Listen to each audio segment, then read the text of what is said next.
Hello everyone, today we'll talk about how to fix or how to solve the problem of Daylio app. We click on settings.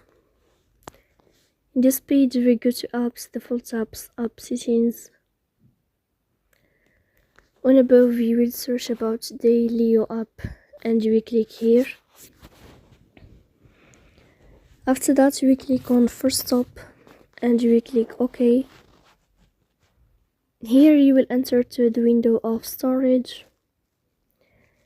Then we click on clear cache.